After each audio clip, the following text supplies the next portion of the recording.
Hello to all my fellow bookish friends. I am so glad you're here. Welcome to the Fireside Lit Book Club, a quiet, candlelit corner of the internet where we read slowly, think deeply, and speak authentically about our experiences. I'm Lindsay, and I invite you to join me by the fire as we explore the soul of a book, the beauty it reveals, the questions it asks, and the ways it helps us understand life, identity, and meaning just a little more clearly. C.S. Lewis once said, "We read to know that we are not alone," and I think at the heart of our most impactful reading experiences is this desire to share what we've learned and loved about a truly great book with other people. Most of us would probably say that reading is a pretty solitary activity, but actually it's a constant dialogue, at least between the author and the reader, and hopefully between multiple readers of the same work. If we really love something, we find ourselves wanting to share it, to swap ideas about it, to savor it just a bit longer by discussing it with good company. And that's exactly why I find myself here this evening, talking to you lovely people. So, just to share a little story to start things off, I took a field trip the other day to Labyrinth Books on the Princeton University campus. And let me tell you guys, there is just something about this shop that feels unlike any other bookstore I've been in. It just has all the good vibes. But what struck me most were the conversations being had about books, which is something I don't encounter much at the average Barnes & Noble. I'm not really sure whether it was because this is a university bookstore, so people are just more inclined to have intellectual, heartfelt conversations about what they're reading. But when I say that I actually teared up, I am not exaggerating in the slightest. There's just something about hearing people explain to their friends why they loved or didn't love a book, what stood out to them most about Mary Oliver's writing or Sylvia Plath's writing. All of that was enough to just make me want to go introduce myself and join the conversation, but I didn't because, I'm a bit too much of an introvert for that. So instead, I drove home and thought about creating a space where any reader of any experience level could have those conversations. A place for readers who are searching for something deeper than a quick skim of a book with little to no time or company to unpack it. So my vision for this podcast includes an eventual discussion platform, but for now, I'm going to encourage any listeners to jot their thoughts right here in the comment section. Hopefully, we can build the bones of a growing community that way for a while. So as your host, you might be wondering, what my connection is to reading and literature, what my background is, and my answer is that it's been the consistent passion of my life from the time I was old enough to read on my own. And as a kid, I would just devour everything from fantasy novels by Gail Carson Levine, Mary Pope Osborne, who wrote the Magic Treehouse books, to historical fiction written by Sharon Stewart and Catherine Lasky, who wrote the Princess Diaries series. Not the one that Anne Hathaway eventually goes on to star in, but the actual, the Royal Diary series. There we go. And then I fell in love with coming-of-age novels by Jenny Han and Judy Blume and Beverly Cleary. And then I was also a Potterhead and a Twihard, who wasn't into Harry Potter and Twilight if you were born in the 90s.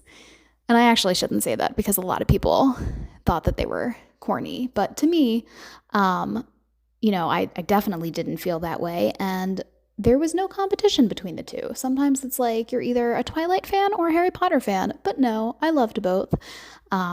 They were just stories that sucked me in and kept me reading until 3 a.m. And I was just overall so entranced by the written word and by its power to make me feel less alone. I found I was able to live fully through the experiences of characters I would read about, and I was thirsty for that experience when I was growing up.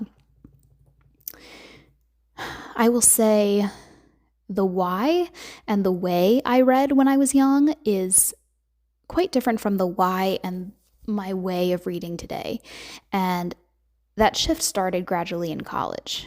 I was studying for my bachelor's in English, of course, and It occurred to me that I was getting a degree in a field that I hadn't really probed the depths of because I had always been deterred by the classics. Um, my dad used to try handing me Henry James and Tolstoy as a teenager, and I would actually, no lie, hide them behind my hamper. That is where any book went that I didn't want to read, and they were all classics. I would, always start to read them and feel my eyes like totally glaze over by the second or third page. I was annoyed at the syntax that I had to work to comprehend, unlike the, contemporary fluff novels that I could tear through in a sitting, and just at the sheer number of words that required looking up to understand what the author was trying to say. And don't get me wrong, I had a decent vocabulary for how voracious of a reader I was, but there are just words you encounter in classics that you simply don't in contemporary literature. So I, honestly was just lazy. I was just turned off all the way around by the classics. Anyway, my junior or senior year of college, I decided that if I was going to major in English, I needed to broaden my scope a bit. And that was the first time I picked up books like Anna Karenina and The Count of Monte Cristo and East of Eden. And I made an effort to read them deeply and seriously. And you guys, my life was changed. I was so thoroughly surprised by the sheer joy of applying myself to what were intimidating reads for me at the time. And I was so taken by their power.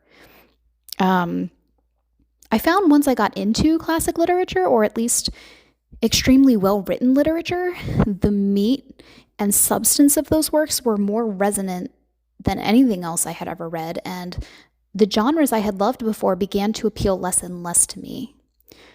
Now, don't misunderstand, I am a cross-genre reader in every way, and if something looks good and is widely discussed or recommended, or just can teach me something that I want to learn more about, I will pick it up. But I did go from being obsessed with only rom-coms to vastly increasing my love and appreciation for the written word through more variety in my reading habits and complexity. And those are the books we'll be talking about here on the podcast.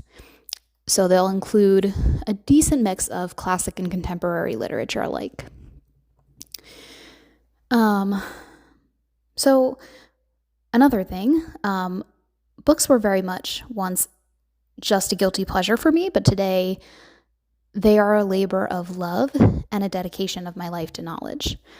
I still pack a light beach read for a vacation over Dickens or Dumas because those are just not very readable when you're on the beach, trying to just forget life for a little while. But my why for reading literature today is so different from the fleeting enjoyment I used to get from picking up a fast-paced, more predictable novel and just tearing through it. I currently read to feel connected to something bigger than myself, to unite myself to the human race, to continue growing and learning and evolving into my highest self, and to honestly just appreciate the rewards at the end of the challenge. There's no denying that when you embark on a really great classic novel, it is a labor of love. It can be arduous, but there's always a payoff, or at least that's what I have found.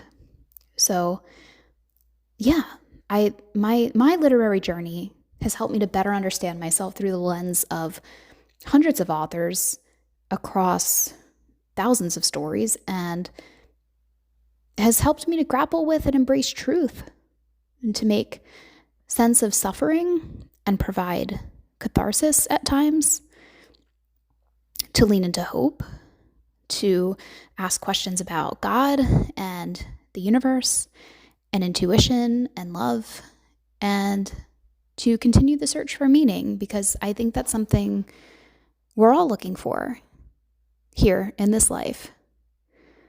So, yeah, this podcast is where literature meets real life, where stories just aren't pure entertainment. They are nourishment, illumination, even prayer. I believe every reading experience can be a spiritual experience, depending on how deeply you read, how intimate the experience is for you, how resonant it is for you. So I'll end today's introduction to the podcast with one simple, yet probably difficult question to answer.